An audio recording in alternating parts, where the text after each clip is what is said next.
Video के माध्यम से हम आज रस के बारे में पढ़ेंगे। रस का शाब्दिक अर्थ है आनंद, यानी जिस चीज़ से हमें आनंद मिले वही रस होगा। देखिए, काव्य को पढ़ने या सुनने से जिस आनंद की अनुभूति होती है उसे रस कहते हैं। कहने का मतलब है, हम किसी काव्य को पढ़ेंगे या किसी उपन्यास को पढ़ेंगे या किसी नाटक को देखेंगे, तो पढ़ने, सुनने और देखने से हमें जिस आनंद की अनुभूति हो रही है वही रस कहलाता है। रस को काव्य की आत्मा भी माना गया है, यानी काव्य की आत्मा किसे माना गया है? रस को। सर्वप्रथम भरत मुनि ने अपने ग्रंथ नाट्य शास्त्र में इस रस को परिभाषित किया।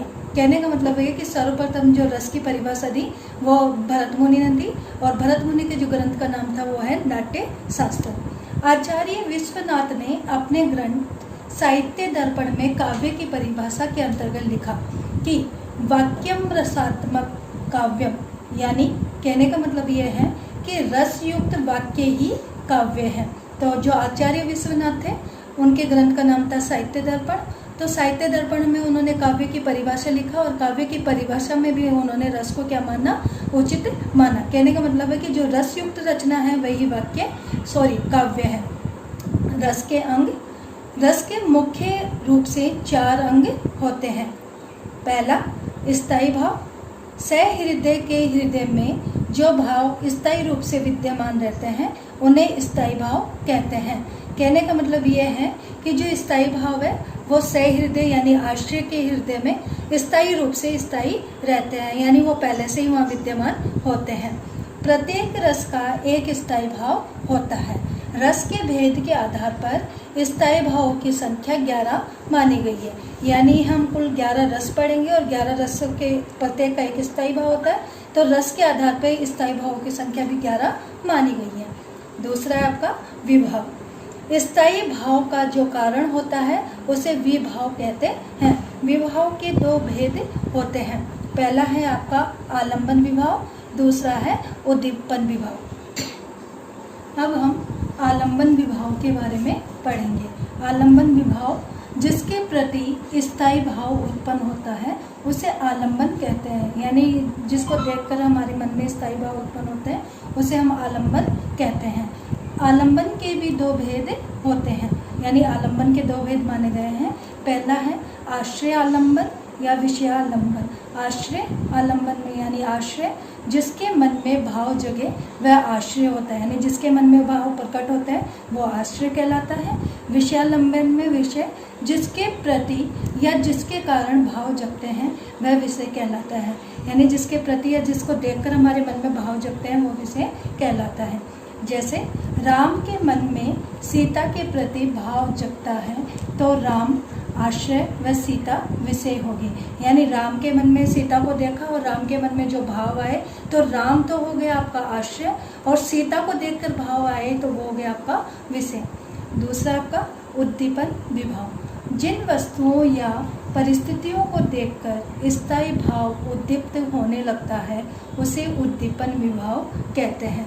कहने का मतलब है जिन वस्तुओं या परिस्थितियों को देखकर जो हमारे मन में स्थायी भाव है वो उद्दीप्त होने लगता है, तब उसे हम क्या कहते हैं? उद्दीपन विभाव कहते हैं। अनुभाव। आश्रय की बाह्य शारीरिक चेष्टाओं को अनुभाव कहते हैं। कहने का मतलब यह है कि आश्रय यानी जिसके मन में भाव प्रकट हो रहा है, तो जब उसके मन में कोई ऐसा भाव आ रहा है तो वो कुछ ऐसी शारीरिक क्रियाएं करता है जिनको देखकर पहचान लिया जाता है कि इसके मन में अभी ये चल रहा होगा। तो जो ये अनुभव होता है ये मुख्य रूप से 4 प्रकार के माने गए हैं। पहला है सात्विक। यह शरीर की स्वाभाविक क्रियाएं होती हैं, जैसे शरीर की गति का रुक जाना, पसीना आ जाना, रोएं खड़े हो जाना, आवाज़ का रुक जाना, शरीर का कांपना, चेहरे का रंग पीला पड़ जाना, आंखों से आंसू निकलना और शरीर का चेतना शून्य होकर शुद्ध बुद्ध खो बैठना।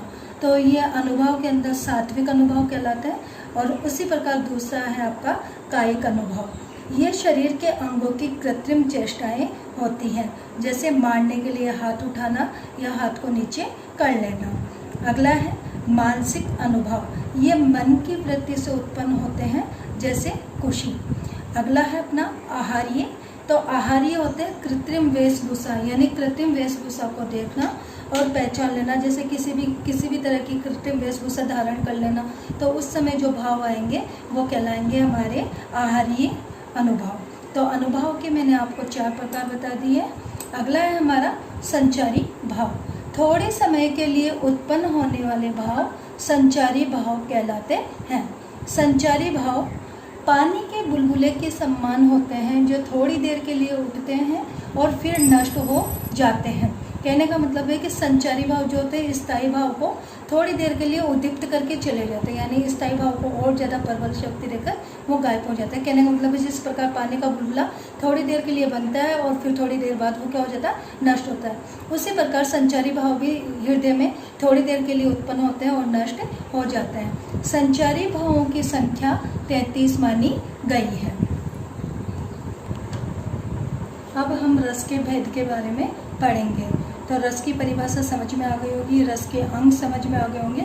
अब रस के कितने भेद होते हैं इसके बारे में पढ़ेंगे। तो आचार्य भरत मुनि ने रस के 8 भेद माने हैं, यानी जो सर्वप्रथम रस की परिभाषा दी वह मुनि थे भरत मुनि, जिन्होंने अपने नाट्य शास्त्र में रस की परिभाषा दी।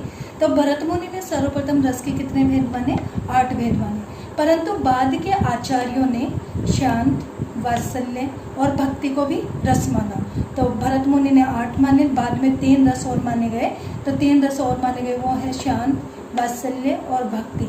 तो इस प्रकार बाद के आचार्यों ने शांत, वात्सल्य और भक्ति को भी रस माना। तो इस प्रकार आज हम 11 रस मानते हैं। तो हम 11 रस के बारे में पढ़ेंगे जो इस प्रकार है। जब मैंने आपको स्थायी भाव समझाए थे तो मैंने ये कहा था कि प्रत्येक रस का एक स्थायी भाव होता है और स्थायी भावों की संख्या 11 होती है। तो जब हमारे रस 11 होते हैं तो प्रत्येक रस का एक स्थायी भाव होता है, तो स्थायी भाव की संख्या भी कितनी हो जाएंगी, 11। तो पहला है हमारा श्रृंगार रस और इसका जो स्थायी भाव है रति। हास्य रस का स्थायी भाव होगा हास। करुण रस का स्थायी भाव होगा शोक। रौद्र रस का स्थायी भाव होगा क्रोध। वीर रस का स्थायी भाव होगा उत्साह। भयानक, भय, विभक्त, घृणा या जुगुप्सा, अद्भुत, विस्मय या आश्चर्य, शांत, निर्वेद, वात्सल्य, भक्ति, ईश्वर प्रेम या ईश्वर रति। हमने रस के भेद और स्थायी भाव जाने, पर रस के भेद और स्थायी भाव को कैसे हम याद करें तो इसके लिए मैंने एक शॉर्ट ट्रिक्स बनाई है, इसे हम देखेंगे। श्रृंगार, हास्य, करुण, रौद्र और वीर रस को जगाएं। रति, हास, शोक, क्रोध और उत्साह को स्थायी भाव बनाएं। तो देखिए इस पंक्ति में श्रृंगार का स्थायी भाव रति, हास्य का हास, करुण का शोक, रौद्र का क्रोध और वीर का उत्साह। तो ये ऊपर वाली पंक्ति में तो मैंने रस के भेद लिखे हैं और नीचे वाले में स्थायी भाव। इसे आप एक कविता की तरह याद कर सकते हैं। श्रृंगार, हास्य, करुण, रौद्र और वीर रस को जगाएं। रति, हास, शोक, क्रोध और उत्साह को स्थायी भाव बनाएं। ऐसे ही देखो, आओ मिलकर भयानक, विभत्स, अद्भुत, शांत, वात्सल्य, भक्ति रस को जाने और भय, घृणा, आश्चर्य, निर्वेद, वत्सल, ईश्वर रति को स्थायी भाव माने। कहने का मतलब ऐसे ही है, देखो, भयानक का भय, विभत्स, घृणा, अद्भुत, आश्चर्य, शांत, निर्वेद, वात्सल्य, वत्सल, भक्ति यानी ईश्वर रति को स्थायी भाव माने। तो अब हम सर्वप्रथम श्रृंगार रस के बारे में पढ़ते हैं। श्रृंगार रस जब किसी काव्य में नायक नायिका के प्रेम, मिलन व बिछुड़ने यानी अलग होने आदि का वर्णन होता है तो वह श्रृंगार रस होता है। श्रृंगार रस को रसों का राजा या रसपति भी कहा गया है। श्रृंगार रस के 2 भेद माने गए हैं। पहला, संयोग श्रृंगार, जब नायक नायिका का मिलन या प्रेम का वर्णन होता है तो वह संयोग श्रृंगार होता है। उदाहरण के द्वारा देखिए, तहत नटत, रेछत खींचत, मिलत खिलत लजियात, भरे भोन में करत है नैनन ही सो बात। ये बिहारीदास जी की पंक्तियाँ हैं। तो इसमें देखो, कहती है नायिका जो है ना, कहती है, नटती है, गुस्सा करती है, खींचती है, मिलती है और मिलकर खुश होती है और शर्माती है। भरे भवन में, यानी जो भवन है वो भरा हुआ है लोगों से, पर उस भरे भवन में भी केवल नैनन ही सो बात, यानी आंखों ही आंखों में नायक और नायिका के बीच बातें हो रही है, तो यहाँ संयोग श्रृंगार होगा। बतरस लालच लाल की मुरली धरी लुकाए, सोहे करे बोहनिया से देन कहीं नट जाए। कि गोपी ने एक बार वो श्री कृष्ण जी की जो मीठी मीठी बातें थी उस लालच में आकर मुरली को, अपने जो उनकी मुरली थी उसको छिपा लेती है। जब कृष्ण जी मांगते हैं तो सहो करे, यानी नाटक करती है, बोहिनी ऐसे उसके भोरे हंस रहे हैं, और जैसे ही देने के लिए कहती है वो नट जाती है। तो यहाँ पे भी संयोग श्रृंगार का वर्णन हुआ है। श्रृंगार रस का दूसरा भेद है वियोग श्रृंगार। वियोग श्रृंगार जब नायक नायिका के बिछुड़ने, विरह यानी अलग होने का वर्णन होता है, तो वहाँ वियोग श्रृंगार होता है। जैसे हे खग मृग, हे मधुकर श्रेणी, तुम देखी सीता मृग नयनी, यानी जब सीता जी को रावण हरण कर ले जाता है, यानी सीता जी का अपहरण करके ले जाता है, तो राम जी जंगल जंगल वनों वनों में सीता जी को ढूंढते फिर रहे हैं, और जंगल में जितने भी प्राणी मिल रहे हैं, पक्षी, हिरण, भौरे, तो उन सबसे पूछते हुए जा रहे हैं कि तुमने कहीं सीता को देखा गया, मृग नयनी यानी मृग के समान नयनों वाली सीता को कहीं देखा गई। तो कहने का मतलब है यहाँ सीता जी राम से बिछड़ गई है, और बिछड़ने के कारण जो भाव उत्पन्न हुआ है वियोग श्रृंगार का। दूसरा है निसी दिन बरसत नयन हमारे, सदा रहती पावस ऋतु हम पे, जबते शाम सिदारे। कहने का मतलब है कि जो गोपियां हैं वो कह रही है कि हमारी आंखों से लगातार बरसात हो रही है, कहने का मतलब आंखों से लगातार आंसू बह रहे हैं। सदा रहती पावस ऋतु हम पे, हमें ऐसा लग रहा है कि सदा हमारे आसपास बरसात ऋतु रहती है, यानी बरसात ऋतु में जिस प्रकार लगातार पानी बरसता रहता है उसी प्रकार उनके नैनों से लगातार आंसू बह रहे हैं। जब से श्याम सिदारे, यानी जब से श्याम मथुरा गए हैं तब से हमारी आंखों से लगातार पानी बह रहा है, और ऐसा लगता है कि वर्षा ऋतु हमारे चारों आसपास ही है और लगातार वर्षा ऋतु हो रही है। यानी श्री कृष्ण यहाँ पर, श्री कृष्ण से यहाँ पे गोपियाँ बिछड़ गई है, तो उनके बिछड़ने का वर्णन किया गया है। अब देखो हम रस का सेकंड भेद पढ़ेंगे। सेकंड है हमारा हास्य रस। जब किसी काव्य, कविता, उपन्यास, नाटक आदि को पढ़कर या देखकर हंसी आए तो हास्य रस होता है। जैसे हाथी जैसी देह, गेंडे जैसी चाल, तरबूजे सी खोपड़ी, खरबूजे से गाल। यानी एक ऐसे व्यक्ति का वर्णन किया गया है जिसकी हाथी जैसा शरीर है, उसकी गेंडे जैसी चाल है, तरबूजे सी उसकी खोपड़ी है और खरबूजे से उसके गाल है। तो इन पंक्तियों को पढ़कर ये हंसी आने लगती है, तो यहाँ हास्य रस है। बुरे समय को देखकर गंजे तू क्यों रोए, किसी भी हालत में तेरा बाल न बाका होए। कहने का मतलब है जब बुरा समय आया है तो गंजा रोने लगता है कि गंजा तू क्यों रो रहा है, तेरी तो किसी भी हालत में बाल बाका नहीं होगा। जब गंजे के बाल ही नहीं होंगे तो बाका कैसे होगा। तो इस पंक्ति को पढ़कर भी हंसी आ रही है, तो यहाँ कौन सा रस है, हास्य रस। तीसरा है हमारा करुण रस। जब किसी काव्य या गद्य को पढ़ने के बाद हमारे मन में करुणा या दया का भाव प्रकट हो तो उसे करुण रस कहते हैं। करुण रस का मतलब यानी किसी ऐसे व्यक्ति को देखना कि उसके उस देखकर हमें दया आ जाए, या हम दया आने के कारण उसकी किसी मदद करें, तो वह करुण रस होता है। और करुण रस के उदाहरण देखिए, हाय राम कैसे झेले हम अपनी लज्जा अपना शोक, गया हमारे ही हाथों से अपना राष्ट्रपिता पढ़ लो। कहने का मतलब करुण रस का स्थायी भाव शोक होता है। यहाँ शोक आपको साफ नजर आ रहा है शब्द के द्वारा, तो जो है शोक आने के कारण दुख हो रहा है, यहाँ पर दुख होने के कारण यहाँ करुण रस है। दुख ही जीवन कथा रही, क्या कहूँ आज जो नहीं कही। कहने का मतलब है यहाँ दुख, दुख की पंक्ति से ही पता चल रहा है कि यहाँ दुख हो रहा है, तो यहाँ पे भी कौन सा रस है, करुण रस। अब हम रौद्र रस के बारे में पढ़ेंगे। रौद्र रस का स्थायी भाव होता है क्रोध। तो रौद्र रस जब किसी काव्य में किसी व्यक्ति के क्रोध, गुस्से का वर्णन होता है तो वह रौद्र रस होता है। जैसे उस काल मारे क्रोध के तन कांपने उसका लगा, मानो हवा के जोर से सोता हुआ सागर जगा। यानी किसी व्यक्ति को इतना क्रोध आया हुआ कि उस क्रोध के कारण उसका तन भी कांपने लगा, तो यहाँ क्रोध का वर्णन होने के कारण रौद्र रस है। श्री कृष्ण के सुन वचन अर्जुन क्रोध से जलने लगे, सब शोक अपना भुलाकर करतल युग मलने लगे। यहाँ श्री कृष्ण जी के वचन सुनकर अर्जुन को क्रोध आया, तो जहाँ क्रोध का भाव प्रकट हो वहाँ रौद्र रस होता है। अगला रस है हमारा वीर रस। जब किसी काव्य में किसी की वीरता का वर्णन हो तो वहाँ वीर रस होता है। जैसे चमक उठी सन 57 में वो तलवार पुरानी थी, बुंदेलो हर बोलो के मुँह हमने सुनी कहानी थी, खूब लड़ी मर्दानी वो तो झांसी वाली रानी थी। कहने का मतलब है यहाँ झांसी वाली रानी लक्ष्मीबाई की वीरता का वर्णन किया गया है, तो यहाँ वीर रस है। मैं सत्य कहता हूँ सखे, सुकुमार मत जानो मुझे, यमराज से भी युद्ध को प्रस्तुत सदा मानो मुझे। यानी अभिमन्यु युद्ध के लिए तैयार मानता है अपने आप को, तो इसमें भी वीरता दिखाई दे रही है, तो यहाँ वीर रस है। अगला है भयानक रस।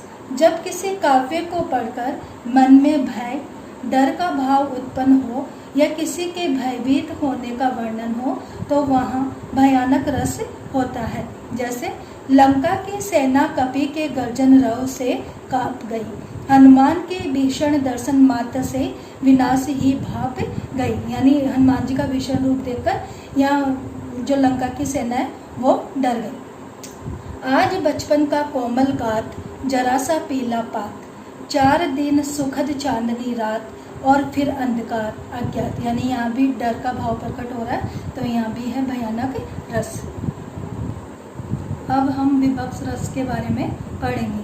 विभत्स रस का स्थायी भाव घृणा होता है। घृणा का मतलब होता है नफरत। तो जब किसी काव्य को पढ़कर मन में घृणा नफरत का भाव उत्पन्न हो तो वह विभत्स रस होता है। जैसे आंखें निकाल उड़ जाते, क्षण भर उड़कर आ जाते, शव जीव खींचकर कौवे चुबला चुबला कर खाते। यानी ये किसी शमशान घाट का वर्णन किया गया है। वहाँ किसी मुर्दे की आंखें निकाल रहे कौवे और आंखें निकालकर उड़ जाते हैं, थोड़ी देर बाद वापस आ जाते हैं, और जो मुर्दा है उसकी जीभ खींचकर कौवे चुबला चुबला कर यानी चबा चबा कर खा रहे हैं। तो ऐसे सीन को देखकर हमें घृणा या नफरत का बोध होता है। तो ऐसी स्थिति में यहाँ कौन सा रस होगा? विभत्स रस। अगला उदाहरण देखिए। सिर पर बैठो काग, आँखी दो खात निकारत, खींचत जीभ ही सियार, अति ही आनंद उधारत। यह भी शमशान घाट का ही वर्णन है कि सिर पर बैठो काग, जो मुर्दा है उसके सिर पर काग बैठा हुआ है यानी कौवा बैठा हुआ है और उसकी आंखें निकाल कर खा रहा है। खींचत जीभ ही सियार, और जो सियार नामक जानवर है वह जो मुर्दा है उसकी जीभ खींच रहा है और उसको खाने में अति आनंद का आनंद ले रहा है। अगला है अद्भुत रस। जब काव्य में किसी ऐसी बात का वर्णन हो जिसे पढ़कर या सुनकर आश्चर्य हो वहाँ अद्भुत रस होता है। जैसे एक बार श्री कृष्ण जी मिट्टी खा रहे होते हैं, तब उनकी मैया उनसे बोलती है मुंह खोलने के लिए और मुंह खोलकर दिखाने के लिए। तो श्री कृष्ण जैसे अपना मुंह खोलते हैं तो उस समय की ये पंक्ति ली गई है। देख यशोदा शिशु के मुख में सकल विश्व की माया, क्षण भर को वह बनी अचेतन, हिल न सकी कोमल काया। यानी श्री कृष्ण जी ने जैसे अपना मुंह खोला तो पूरा ब्रह्मांड नजर आया। ऐसे सीन को देखकर जो यशोदा मैया थी वो अचेतन यानी मूर्छित हो गई और थोड़ी देर के लिए वो हिल नहीं सकी। अगला देखिए। दूध दूध गंगा तू ही अपने पानी को दूध बना दे, दूध दूध उफ कोई है तो इन भूखे मुर्दों को भी जी जरा दे। यानी गंगा के पानी से कहा जा रहा है कि तो अपने पानी को दूध बना दे, यानी इतना अमृत है कि वो दूध के समान ही है। तो एक आश्चर्य वाली बात है कि गंगा का जो पानी है उसे क्या माना जा रहा है? दूध माना जा रहा है। दूध दूध उफ कोई है तो यानी यदि पूरी तरह से कोई पवित्र है या स्वच्छ है तो इन भूखे मुर्दों को भी जरा दे, जीवित कर दे। तो यहाँ पे भी आश्चर्य हो रहा है, तो यह है अद्भुत रस। अगला है हमारा शांत रस। जब किसी काव्य को पढ़कर मन में असीम शांति का या दुनिया से मोह समाप्त होने का बोध हो तो वहाँ शांत रस होता है, यानी मोह माया से बिल्कुल दूर हो चुका होता है। जैसे मेरो मन अनंत सुख पावे, जैसे उड़ी जहाज को पंछी फिर जहाज पर आवे। अगला उदाहरण देखिए। जब मैं था तब हरि नाही, अब हरि है मैं नाही, सब अंधियारा मिट गया जब दीपक देखा माई। दोनों का मतलब ये है कि जब इंसान ईश्वर भक्ति में लग जाता है तो वह मोह माया से काफ़ी दूर जा चुका होता है और ईश्वर भक्ति में इतना लीन हो जाता है कि उसे कुछ नज़र नहीं आता। अब हम वात्सल्य रस के बारे में पढ़ेंगे। वात्सल्य रस जैसे कि नाम से ही पता चल रहा है, बड़ों का बच्चों के प्रति जो प्रेम होगा वो वात्सल्य रस के अंतर्गत आएगा। जब काव्य में किसी की बाल लीलाओं या बचपन का वर्णन होता है तो वह वात्सल्य रस होता है। तो ये वात्सल्य रस माता का पुत्र के प्रति, पिता का पुत्र के प्रति, गुरु का शिष्य के प्रति भी हो सकता है। उदाहरण देखिए, उठो लाल अब आंखें खोलो, पानी लाई हो मुँह धो लो। कहने का मतलब है एक माँ अपने बच्चों को सुबह जगा रही है और आंखें खोलने के लिए कह रही है, तो माँ का बच्चे के प्रति यहाँ प्रेम नजर आ रहा है। तो यहाँ वात्सल्य रस है। जशोदा हरि पालने झुलावे, हलरावे दुलरावे मलहावे, जो ही सोई कछु गावे। यानी जो माता जशोदा है वो सुबह श्री कृष्ण के पालने को झुला रही है, कभी हिला रही है, कभी श्री कृष्ण से लाड़ कर रही है, कभी उसे कुछ जो भी मन में आ रहा है कुछ ना कुछ गीत गाए जा रही है। तो यहाँ यशोदा मैया कृष्ण के प्रति अपना प्रेम प्रकट कर रही है। अगला रस है हमारा भक्ति रस। जब काव्य में ईश्वर के प्रति प्रेम व अगाध निष्ठा का भाव प्रकट होता है तो वहाँ भक्ति रस होता है। जैसे मेरे तो गिरधर गोपाल दूसरों न कोई, जाके सिर मोर मुकुट मेरो पति सोई। यानी जो मीरा है वो सिर्फ गोपाल को अपना पति मानती है, यानी श्री कृष्ण को ही अपना पति मानती है और किसी को नहीं, यानी पूरी तरह से श्री कृष्ण के प्रति समर्पित है। तो यहाँ भक्ति रस है। पायो जी मैंने तो राम रतन धन पायो, वस्तु अमोलक दी मेरे सतगुरु, करी कृपा अपनायो। यानी पूरी तरह से श्री कृष्ण के रूप में, यानी श्री कृष्ण के प्रेम में लिप्त है मीरा। तो पूरी तरह से श्री कृष्ण को पाने के लिए वो अपना जो धन है वो राम रतन को मानती है। तो इस प्रकार इसमें भी भक्ति रस है। तो आशा करती हूँ इस वीडियो में आपको रस की परिभाषा, रस के भेद, स्थायी भाव अच्छे से समझ में आ गए होंगे। यदि आपको मेरा ये वीडियो पसंद आए तो इसे लाइक करें, शेयर करें और सब्सक्राइब करना ना भूलें। धन्यवाद।